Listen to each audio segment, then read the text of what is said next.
Welcome and thank you for joining us for Atticus's second webinar. For those of you who don't know me, I'm Emma Locke, one of the client managers here at Atticus. And today I'm joined by May McGarver, our director, and special guest, Alistair Green. Hi. We are so grateful that Alistair could join us today. Alistair is a director of local HR business, Focus HR. And Focus HR offer a broad range of HR and people solution services, like HR administration and compliance, DISC profiling, leadership workshops, and change management. Focus HR are driven by providing practical solutions to real-world problems. Alistair describes himself as someone who doesn't pander or allow excuses, but is level-headed, measured, and considered. So we felt that Alistair's practical and measured approach would be perfect to assist our clients today. So thanks for joining us, Alistair. Thanks, Emma. Lovely to be here. Great. So today, May will be asking Alistair a number of questions, particularly in regards to employers' HR obligations and specifically what their options are and what actions they should be taking. We will then open up the floor for you guys to ask us your own questions. So if you do have questions throughout the session, please send them through to me via the question and answer box. So you should find that at the bottom of your screen. We'll go through as many questions as we can at the end. So if we don't get to them all, we'll be sure to reach out to let you know what the answers to those are. You won't be able to see what other people have asked, but I will be going through them to make sure we don't have any double ups. If you do have problems throughout the webinar, please use the raise your hand function, like a lot of you guys did when you first got in here, and I'll contact you directly. One last thing before we get started is that I just want to let you know that the information provided today is general in nature and does not take into account your personal circumstances. So you should consider whether the information is appropriate to your needs and where appropriate, seek professional advice. Okay, so let's get started. Over to you, May. Thanks, Emma, and thank you, Alistair. We're so appreciative. I realise it must be an incredibly busy time for someone like yourself at the moment. So we're really pleased to have you along today and share your knowledge so openly and generously with our clients. So a very heartfelt thank you from all of us at Atticus and Basecamp for your time. Thank you. Yeah, absolute pleasure. Lovely to be here. And it's a really great forum. So well done. Thanks. Cool. Thank you.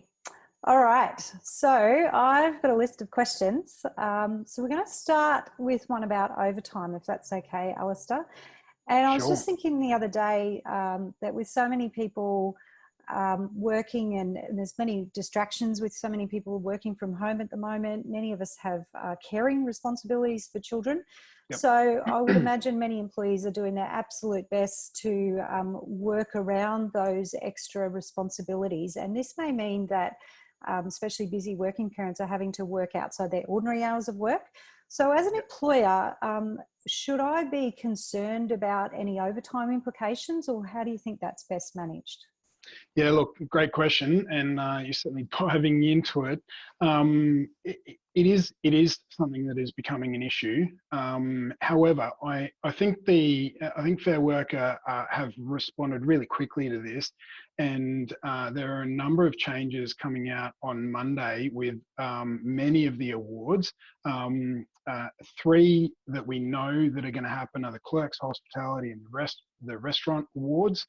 All 3 of those are introducing changes that will help with that award flexibility. So the changes that are coming in include things like ordinary working hours, so changes to ordinary working hours or flexibility, the ability to reduce full-time hours to part-time hours, minimum engagement hours, and changes in allowable duties, and then provisions for employers to direct employees to take leave. So specifically to your question about overtime, there is, so in many awards, there are standard hours that would prevent you from, say, working early in the morning or late at night.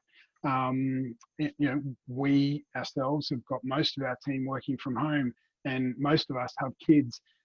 So those normal 8:30 to 5 hours just don't work well. So we're encouraging, and these changes will allow the facilitation of these conversations with your team to flex the working hours to make sure that they work for both the business and the employee.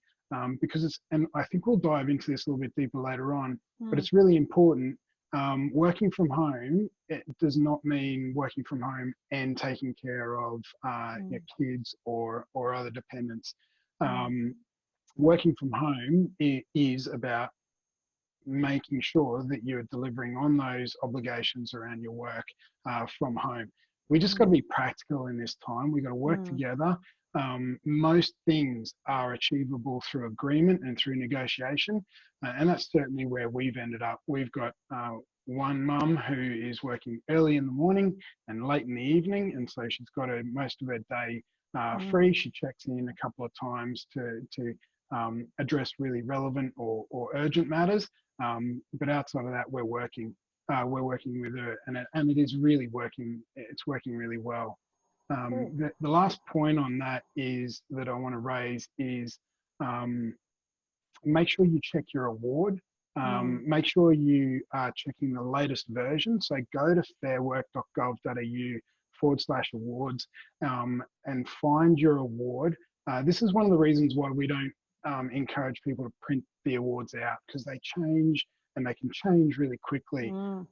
Right at the top of the award, it should have the most relevant and recent changes, or you can do Control F, find, and search through the document for things like COVID, which comes up in those changes.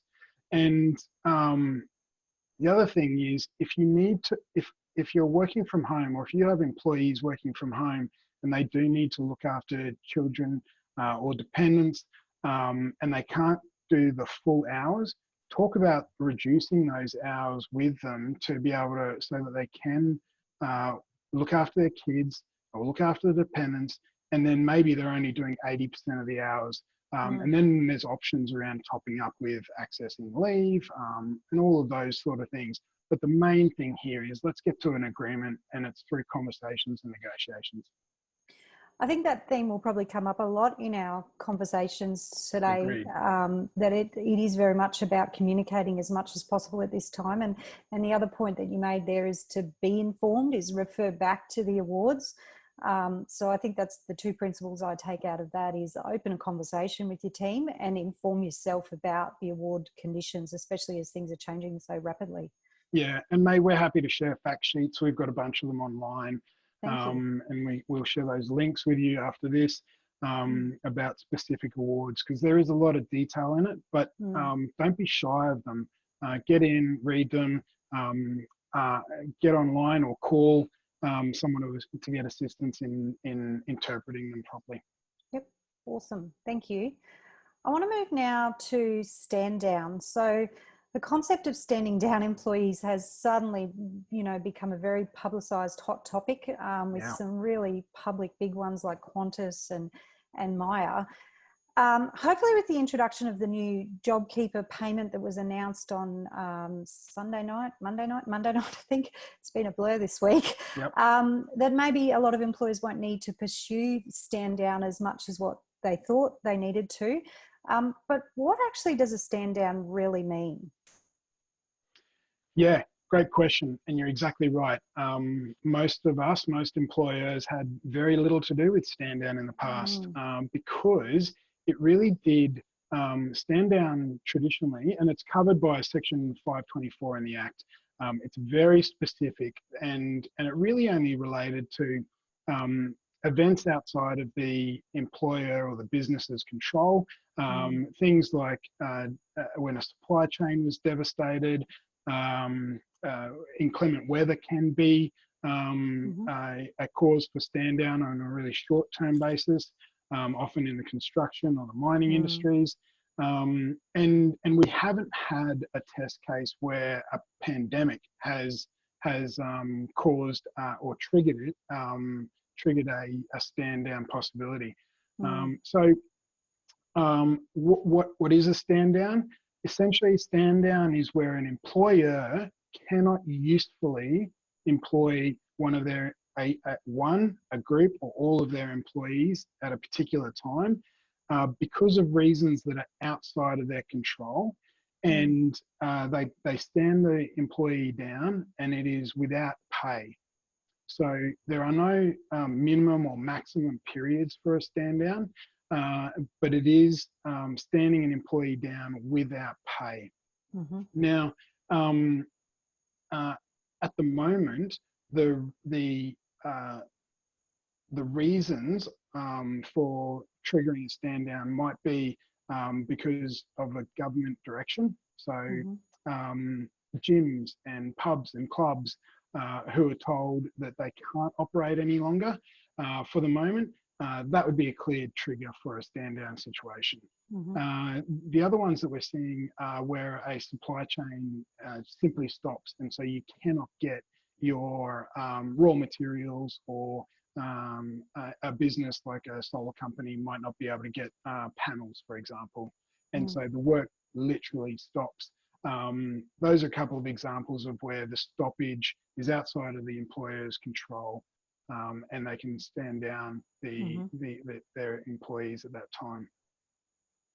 You said before it was useful employment, was it? So if there's not a total stoppage and the employer can find other appropriate work for that employee, does that not qualify as a stand down in that case? Yeah, it may not, and this is where employers need to approach stand down with some caution. It is really clearly covered, and it is that the employee cannot be usefully employed for a period of time. And so if there are other jobs, even if they're outside of their normal duties or their normal position description, that still need to be done. Employers do need to look at those options. The other really important thing is you must check your contracts of employment, if you have an enterprise agreement in place. They will often have stand down processes and procedures where you might need to consult or provide notice. Generally speaking, stand down doesn't come with any notice period, but it's really important to check, one, your contracts of employment, and two, your enterprise agreements or any other industrial instrument. Again, do your word search and search for stand down, all the types of spelling. So stand down with a hyphen, one word and two words. Just check those things. Awesome, thank you.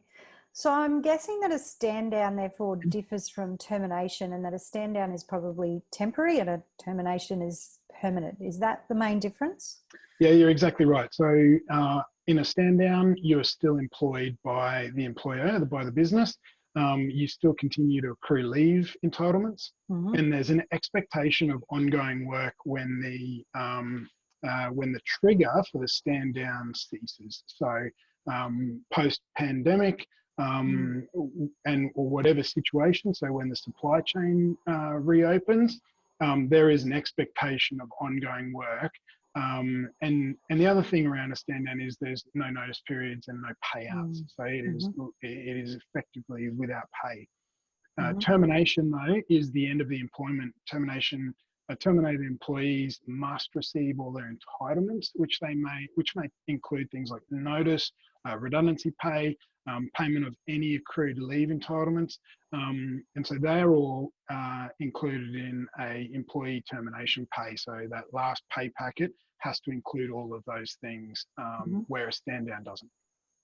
So with a stand down, is there an obligation that the employer must pay out annual leave, or it could be by negotiation, I would imagine, but it could also be there is no work and there is no pay. Is that what you mean, just to clarify?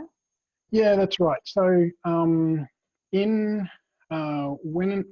you have a stand down situation, there are a number of things that you can do to offer or have employees access different leaves. So they could be accessing annual leave.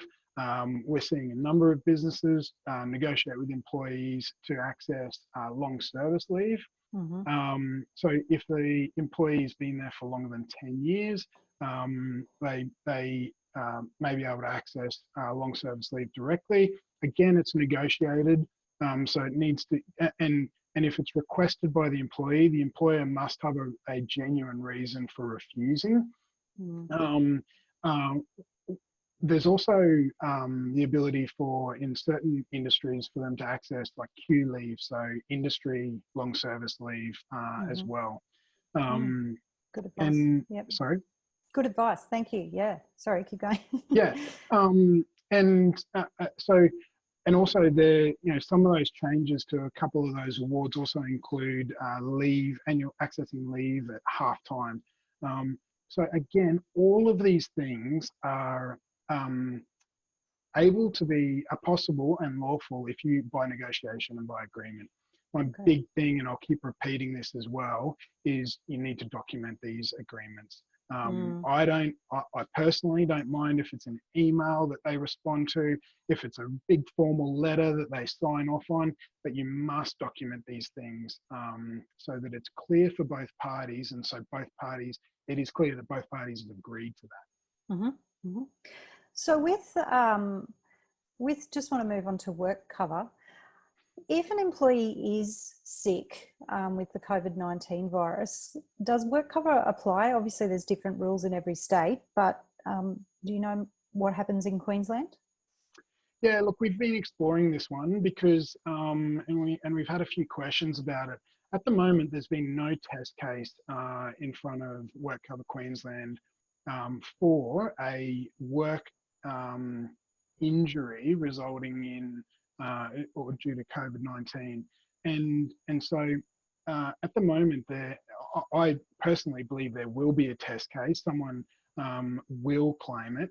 I think it's very unlikely that it's going to get up. That's personal opinion only, though. I think that it'll be treated more like the flu or a bad cold season. Where they look at where personal leave comes into play. That may be different in circumstances where it's a very closed environment. For example, mine sites where you are on a 28-day roster, you're in a confined space and maybe sharing accommodation. Also things like a cruise ship. There may be, I think it'll be a test case that comes out of that. And then there'll be the lines drawn. But for yours and my clients, I think that practically we won't go down the track of work cover for COVID. Okay, awesome. Thank you.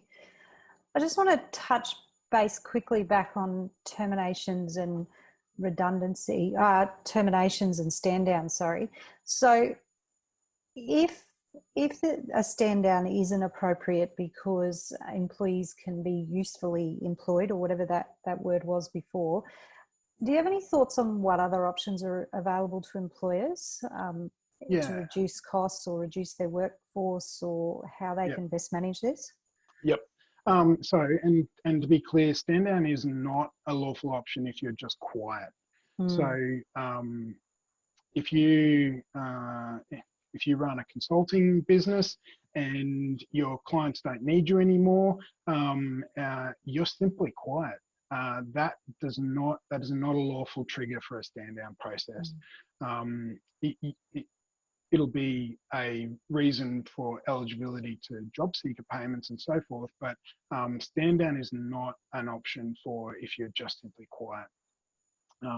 So the usefully employed is the terminology that means that employment will result in no net benefit to the employer or the business for that person doing the work, and so that would be that trigger.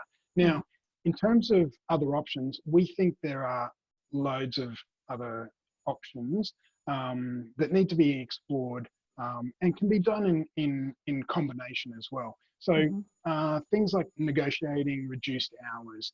So talking to your team and first of all, we need to understand what sort of cut in our revenue have we experienced, and therefore what sort of reduction in our payroll do we need to achieve. And look, the common figures that we're looking at the moment, businesses are looking at 20% cut in payroll, 40%, 50% cut in payroll in some instances is the target that they're looking at, which is great.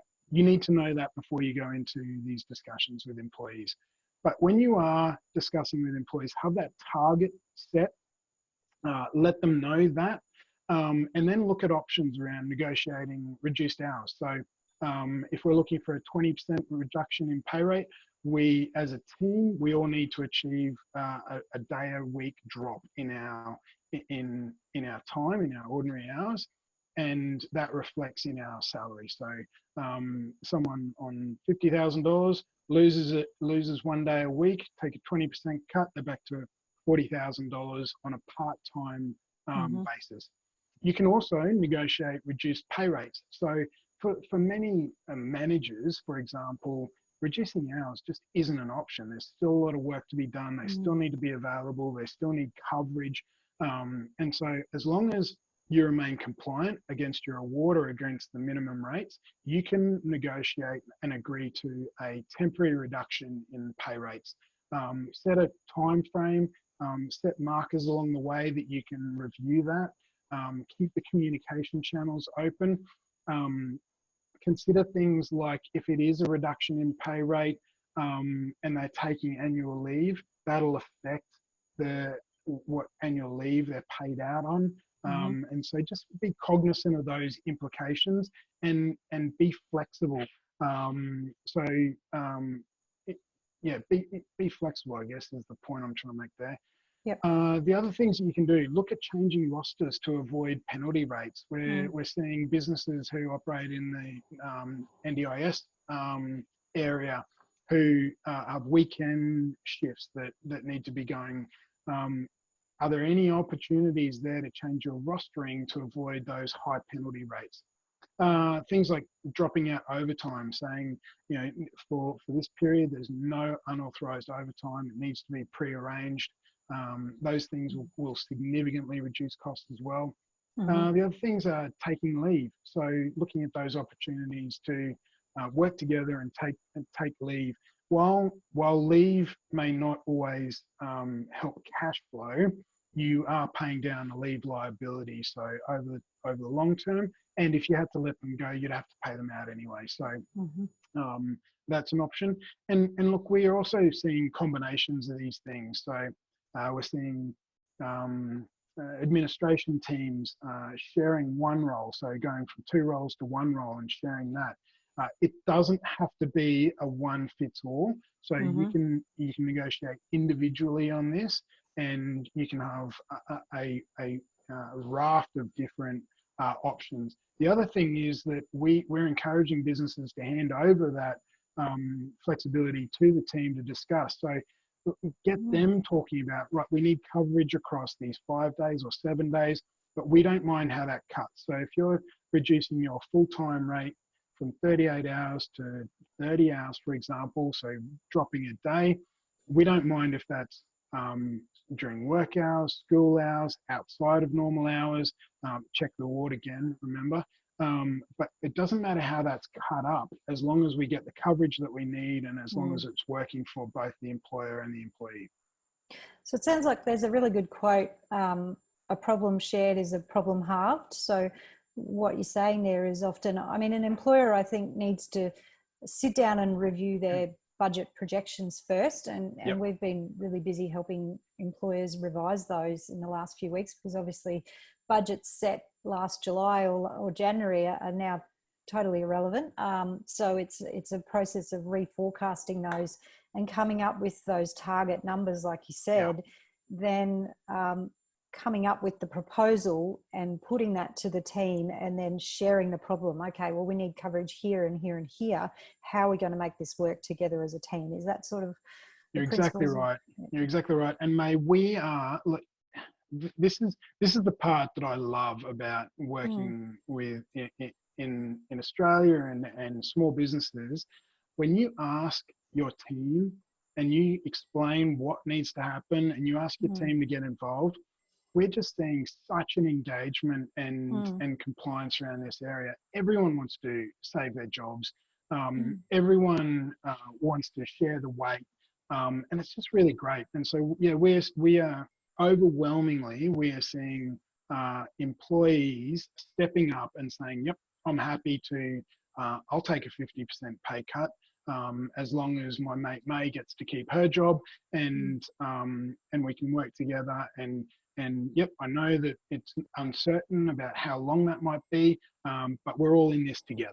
You know, a common adversity is such a compelling force pulling people together. It's really great. Yeah, agree. That's awesome.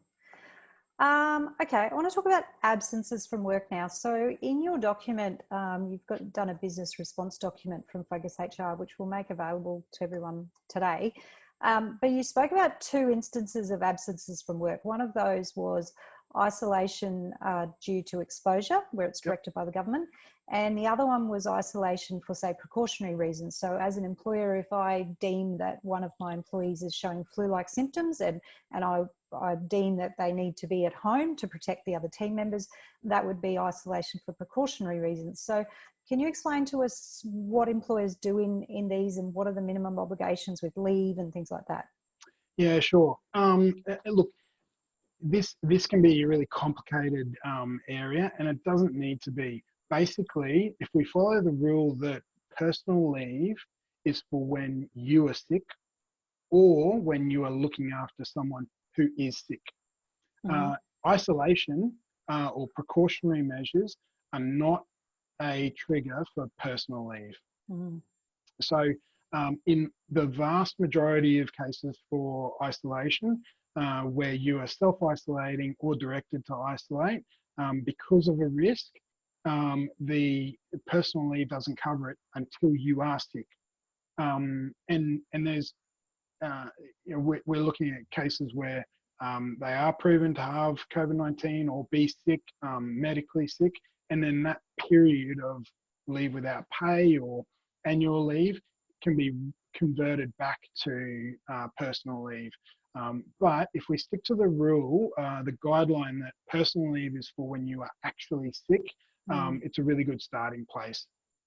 And so we need to also understand that some people are going to be really fearful around this and cautious, and if they've got underlying health concerns, they should be.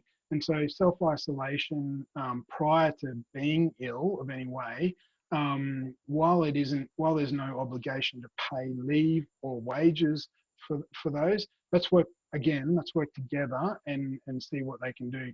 Most of the time, if someone needs to self-isolate, that doesn't mean that they can't do the work. So working from home arrangements may be able to cover it or looked at.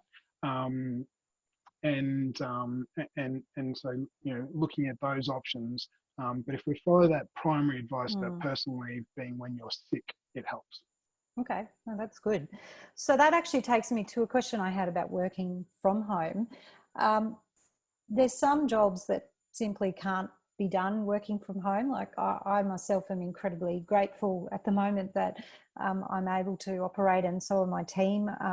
But not every job is like that. So what happens with those jobs where work from home really can't be catered for? Do you have any advice for employers or employees, or is it again just about negotiating all back to the principles you've said before, or is there anything else you can offer to people? Yeah, look,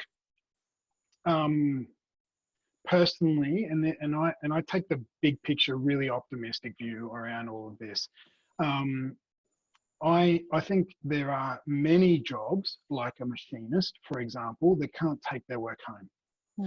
But what else can they do if they are at home?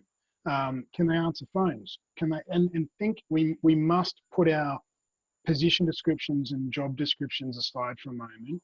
What else can be done? Can they work online on different projects? Can they be a part of different project teams? We're working with businesses at the moment in the manufacturing industry, and they have machine workers. They've closed down their manufacturing plant. They've got machine workers jumping onto projects and working with other people in the business around redesigning workspaces or documenting procedures.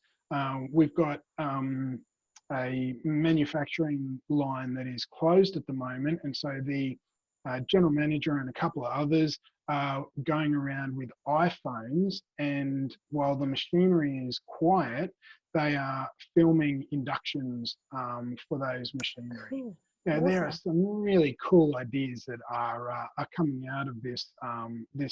And the museum. I know that when the museum is shut to the public, it is a really big deal closing down a museum. But they've got film crews in there filming and documenting and moving their displays online so that they can have a much broader reach. But there are some really amazing things. We're seeing baristas who have design skills in their personal life, going home and being given projects to redesign menus or come up with some collateral, or get involved in project teams on content development, assets that are going to be useful to the organisation when they come back. That's amazing. So I suppose the principle there for employees, if you've got an idea, it's probably a good opportunity to put your hand up to your employer or manager who may never have thought about or know that you've got certain skills. I know Michaela in my team can edit videos and she's a real whiz. So I'm like, ripper.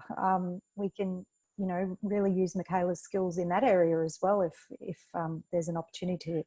So that's a really great advice. Absolutely. I think we've been using the principles of agility, ingenuity, and community in everything we do in this crisis. And I think so many businesses, I'm just amazed by how many businesses are really put their thinking caps on about how they can work with their customers and their employees through this time, and suppliers, obviously. So yeah, that's awesome advice. Thank you.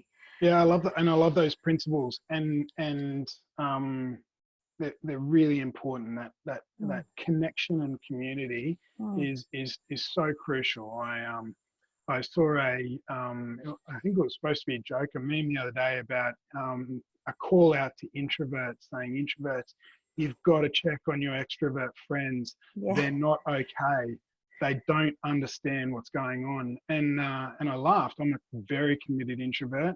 Laughed and then spoke to one of my extroverted friends, and it is true. It's funny, but it is really true. People are not coping with this isolation and separation.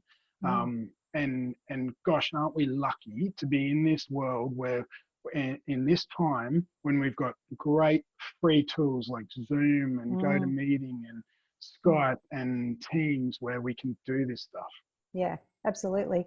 We've been talking a lot about, we tend to be, as accountants, fairly introverted, but there's a number of us that obviously like the work environment. And we've actually got someone online today, Linda Steffens, who does a lot of consulting with the accounting world and talks a lot that we're introverted. And it's so true, though, that everyone deals with this in different ways, and often we'll be going through waves of emotion. And so an introverted person might be dealing with it really well one day, and then the next day something hits them and they need a little bit of more humanness, connection. So yeah, I think we're so lucky with all these tools to be able to continue to do this and connect. So JobKeeper. So let's talk about that if we could. So I think this will bring a lot of comfort to employers and employees. It is still obviously not legislated, and we are all waiting with bated breath for that to come out. Yep. So the subsidy, it's a subsidy, and it's $1,500 per fortnight.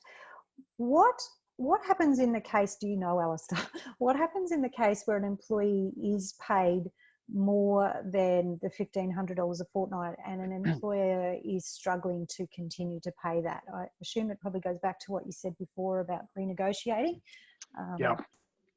Yep. So as you said, JobKeeper payment, $1,500 a fortnight. If an employee earns less than that normally, they still get the full amount. If an employee normally gets paid more than $1,500, the language around this is unclear, which is frustrating, but I think we will get clarity on this, and I'm going to take a practical approach to it anyway.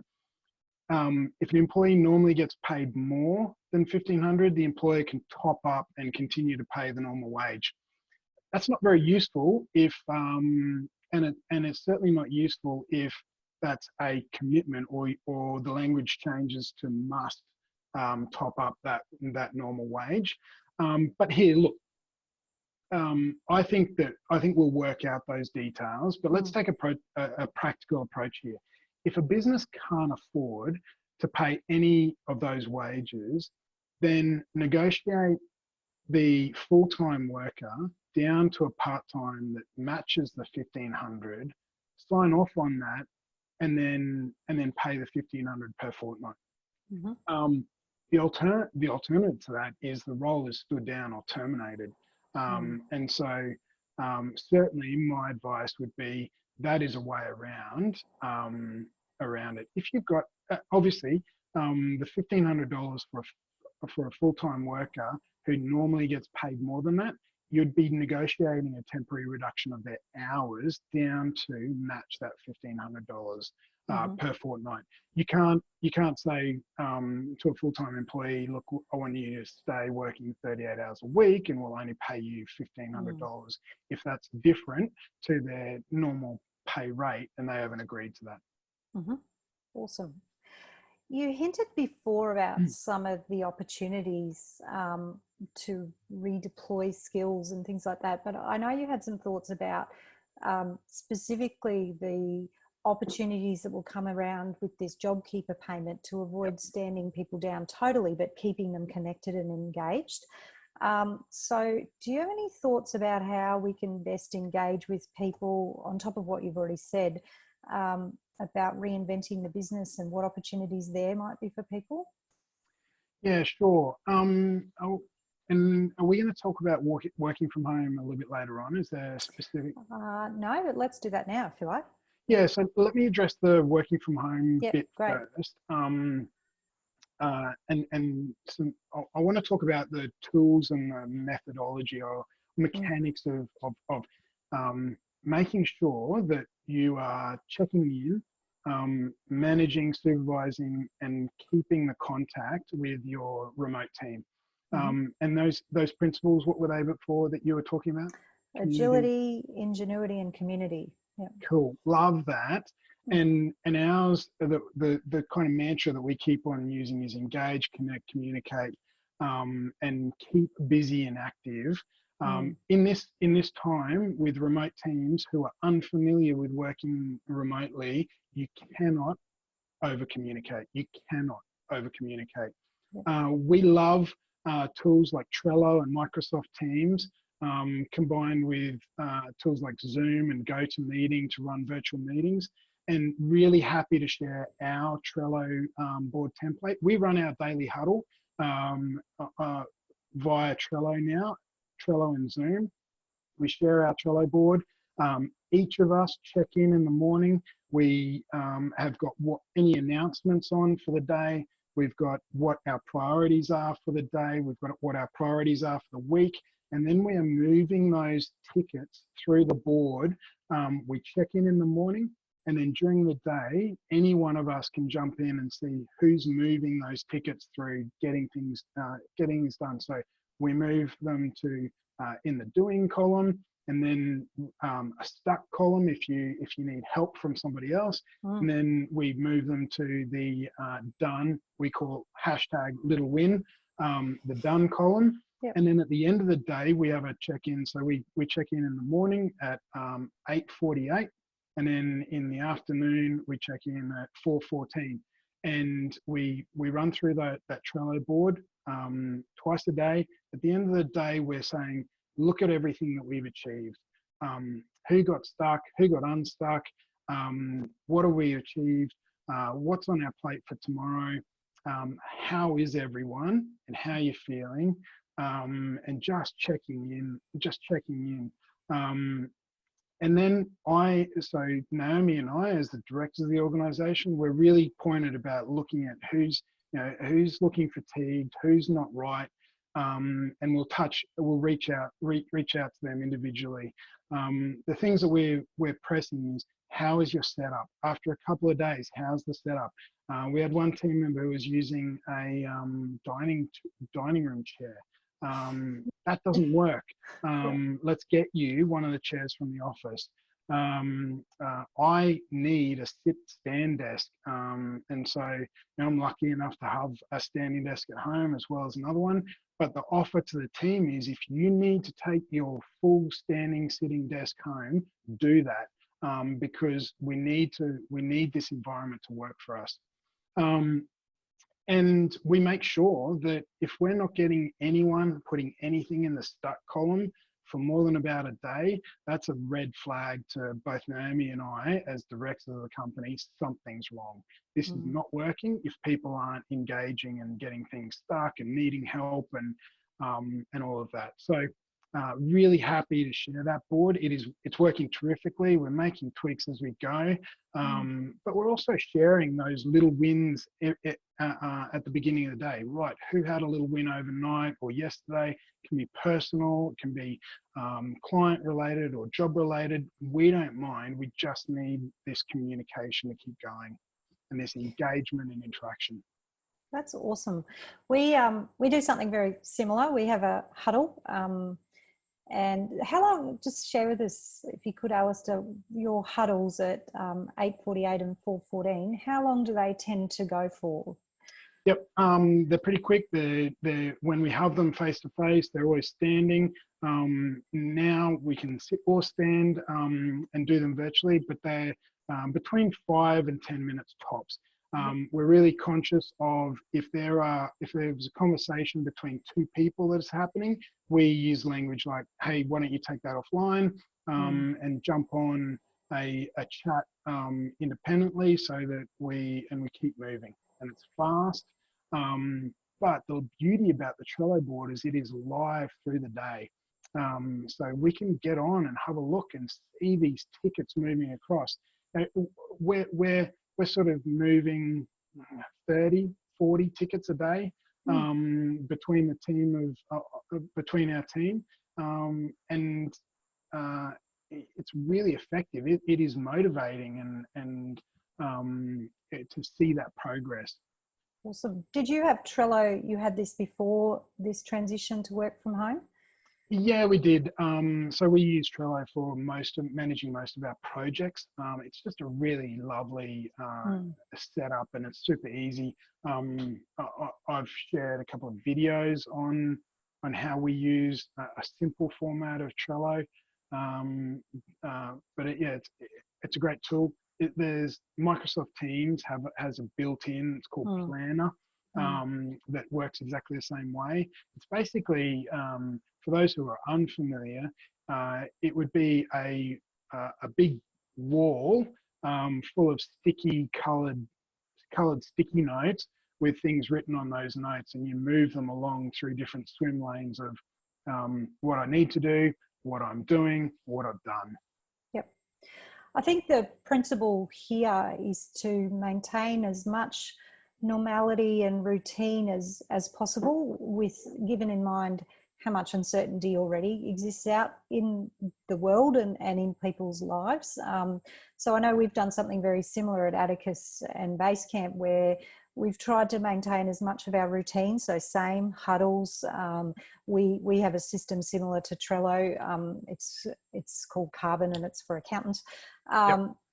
Just to maintain that consistency. And I think as a business owner, that means that I can, like you said, you have oversight, you can see that workflow moving, which means that no one needs to be micromanaged, which I think is really important, because everyone's got enough coming at them all the time. We're all trying to remain informed.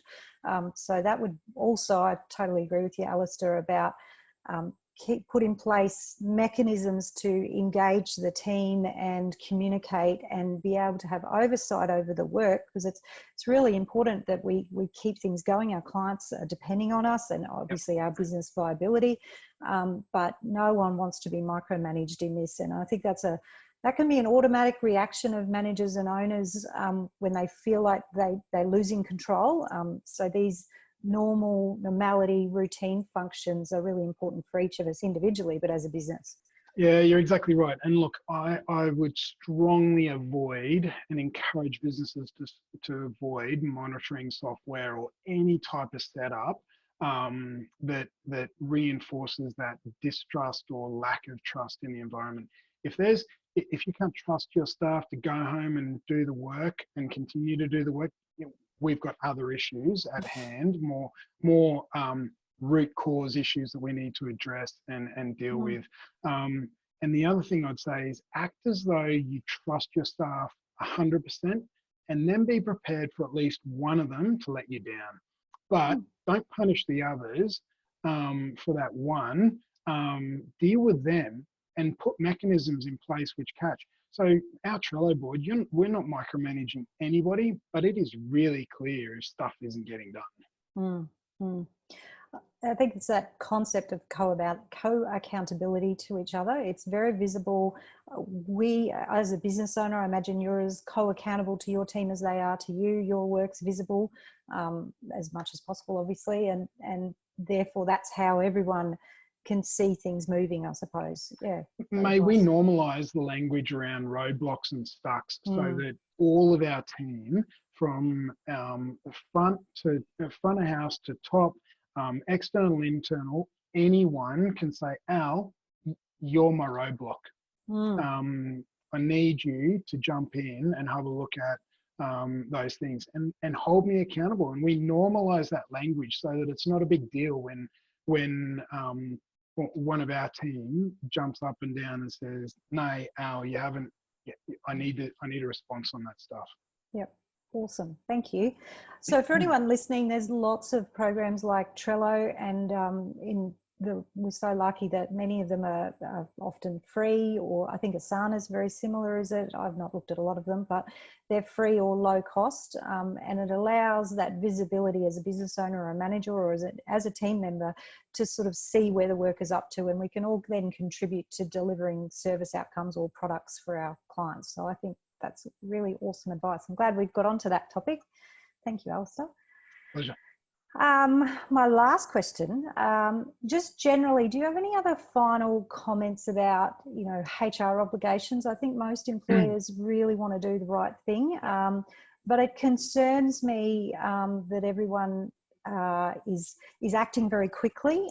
So are there any other hints you can give people for how we can manage HR obligations, especially with working from home? I know you've talked about sort of some policies and checklists and discussing expectations and things like that. Yep. So a couple of things.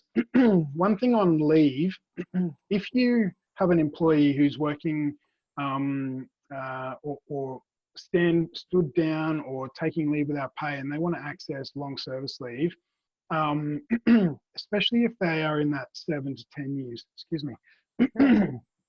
if they're in that 7 to 10 year service, long service leave isn't a entitlement at that point unless they are made redundant or leave under very specific conditions. So if you are an employer who is letting an employee between 7 and 10 years service take long service leave, it is in advance. It is taking that leave in advance. So I want you to make sure that you have an agreement in place that states that they are taking leave in advance. So, for example, if they and that agreement needs to have a recovery of monies clause in it, where if they come back and then resign before they've reached those 10 years and they've taken long service leave prorated during that period, you want to recover those monies because it's not an entitlement. If you then end up having to make them redundant, a long service leave on the pro rata basis is paid out. That applies for any type of leave as well. So I'm talking personal leave if you let an employee go into the red, annual leave if you let an employee go into the red, long service leave. Make sure that it is a request from the employee, and then you enter into an agreement with a recovery of monies clause to make sure that that money is retained or recovered, clawed back if they leave. So that's the one thing. The second thing is you have an obligation as an employer with the working from home that the home environment or the office within the home environment is an extension of the workplace. So for everything in regards to workplace health and safety obligations, those same obligations apply in the home as they do or would in the workplace, which is really important to make sure that they're not doing the work sitting on the couch and where they could injure their back or twist or that they have the right environment, and that is noise, lighting, ergonomics, electrical, all of those things. So we'd encourage you self-assessment on the environment. There's many documents out there to help with that. We can certainly help with it. So do a self-assessment, document it, get it in place. If you've got requirements that they need to have high-speed internet, make sure that's in the assessment. Then a working from home agreement that sets out the rules. So lets them nominate their hours, and also that's where you would have that working from home isn't working from home plus childcare. You separate the two. And then also about those check-ins, those daily check-ins. Cool, thank you. I'm going to pass you over to Emma now, because I think she's got a couple of questions from our audience. So Emma. You have come through. One in particular is, so you've mentioned negotiating with your employees is really important right now. So do you have any tips on the best way to go about this? Yeah, so negotiating is really important. I would try to talk to as many people at once as you can. So if you're still in an environment where you can get your team together, do that. Start with the background and your intent. So the background is this COVID virus or these government restrictions have impacted our business significantly. If you can share figures or percentages, do that. And then say, look, our intent is we expect to operate through this crisis. We know 100% the recessions don't last forever. We know also from history that this is short term. Might be 3 months, it might be 6 months, but it is going to end. And on the back of recessions, we always get boom periods. We don't want to lose all that great knowledge within our workforce. So instead of redundancies, layoffs, and stand downs, we want to look at better options. Our target is X. That might look like A, B, or C. At that stage, rule out anything that is not on the table. So if you've already identified that some people can't work from home, or if things are just not on the table for you, rule those out. Be intentional about this, and then throw to your team and ask them to help. So what can we do together? How do we make this work together? Yeah. Awesome. And what about in an instance if an employee is not willing to negotiate? What's your options there? Yeah, look, again, I'd reiterate that it's not a one rule applies all. You can, if someone doesn't want to negotiate, take them out of the negotiation process. Don't hub that in front of the team. Negotiate with them one-on-one. Get your agreement with the team, because that's the priority. Then look at that individual, and it may be a case of stand down, a case of redundancy. Certainly, you know, there are opportunities. There are circumstances which would look at performance management for refusal to follow lawful instruction. There are things, but I would be encouraging business owners and employers to sit down with them, try again, explain the circumstances, and then give yourself as an employer time to explore those options. And if someone doesn't want to negotiate with you, then they are opting out of that negotiation process, and you can decide on your own. Yeah, that's helpful. What about documenting these type of agreements and negotiations you're having? Is it really important to be file noting these, getting the employee to sign it? If you can't see each other, can they just send you an email to say their agreement? Yep. So I'd recommend going in with a script or a set of notes about those things that we talked about, and then and what I want to say and my intent and so forth. Keep notes on the discussion. Keep notes of the questions and the discussion topics. It's really useful at this point for the person running the meeting to have someone else keeping notes on it. Mm. And then, yeah, look, first prize is always a full-blown formal agreement on business letterhead that you send out. Emma, can, you know, as discussed, can you sign and return a copy and keep a copy yourself? But that's just not practical in so many circumstances at the moment. I'm completely fine if you send the team, those involved and those not involved, with the notes from the meeting, and asking for a response to an email saying, you know, we've decided on this. Here are our options. Can I get your response on that? As long as it's in an email and it's documented and it's really clear. Let's use simple and clear language about these agreements, not lofty, wordy, verbose, legalese talk. It's not a time for that. Yeah.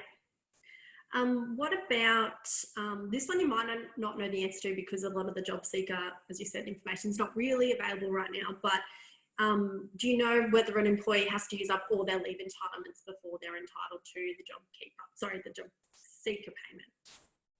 Job seeker? Yeah, job seeker. So Centrelink? Yeah. Look, my advice on that is engage with if you're going for job seeker, and we've probably got a list of good links that we are getting our clients to share with their employees about those personal payments and so forth. But my advice would be Centrelink will assess you on your specific situation, and it changes so much if you're looking at job seeker payments. So share all the information, but basically if you are getting a job seeker payment, you've been terminated from your employment, you'll have a separation certificate to go and say, I've been terminated from my employment, and therefore eligible for job seeker. If they haven't been terminated and they've been stood down, then their leave continues to accrue.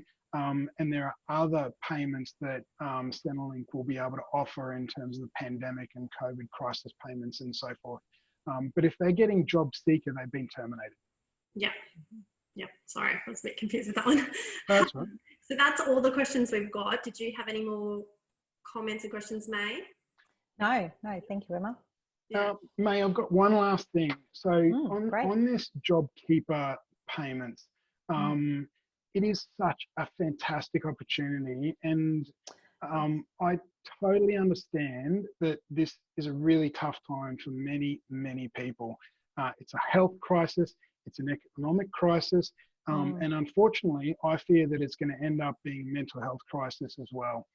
Businesses have a once-in-a-lifetime opportunity to use this job keeper payment scheme to keep their teams on, and reinvent their businesses, work on their businesses. It's a wonderful opportunity. The worst possible thing we could do is send them home, send our staff and our employees home with 6 months pay and nothing to do.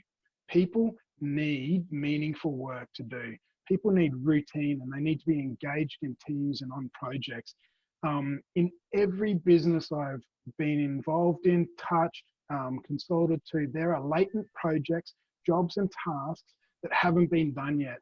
Now is the time to attack those projects. Even if they're not revolutionary, it doesn't matter. You know, as I gave those examples before, film inductions in workplaces while production lines are closed down, write processes and procedures, document the company way, download all that information from your long-term staff that they've got in their heads, you know, that beautiful brains trust and bank of knowledge that has been developed over years and years and years. Tap into that now, and get people to journal and document and have somebody who's collating all that information. It is an amazing opportunity. We've got a real responsibility to utilize this properly, and it's not just about what businesses can get out of it.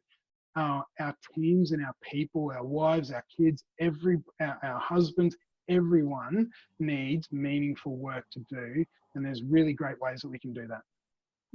That's brilliant. Thank you.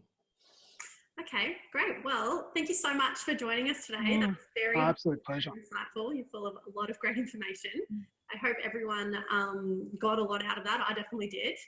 And thanks, May, for asking some really good questions as well. No worries. My pleasure. So is there a particular way that people could reach out to you, Alistair? Yeah, look, we're really happy to share as much of that information as possible. There'll be links. I'll communicate with you, Emma and May, about what we can share in terms of templates and checklists and those sort of things as well. We've got a bunch of white papers and videos around the COVID-19 situation on our website, which is just www.focushr.com.au. And so there is information there. Yeah, happy to assist in any way we can. Thank you. We're busy. We're continuing to be open. We are also one of those very fortunate groups who can work from anywhere. So most of our team are at home. Next week, I think all of our team will be at home. But yeah, we're continuing business as usual. Yeah, great. And your white paper, Alistair, that it was so good. That's what gave me the idea to meet with you today, because I thought it was spot on with what it covered, and it didn't just cover obligations, but it covered, you know, how we can broadly think about some of these things and engage with our team. And so absolutely heartfelt thank you from all of us for your time today. We are so grateful for you to join us. Thank you. Absolute pleasure. Thanks so much for having me on. Awesome. Thanks everyone for joining us as well. So we're trying to keep as up to date as possible and post things on our LinkedIn and Facebook page. So go over and give us a follow. We also have on our website a contact us page where you can subscribe to our newsletter. So we're also trying to be really up to date with all of our posts on there too. So we'll be sending them out regularly just on any changes that goes on. So yeah, you can just stay informed is really what we're trying to help you all with. Yep. Yeah. Thank you, Emma. Great. Thanks, everyone. Thanks, guys. Bye. Cheers.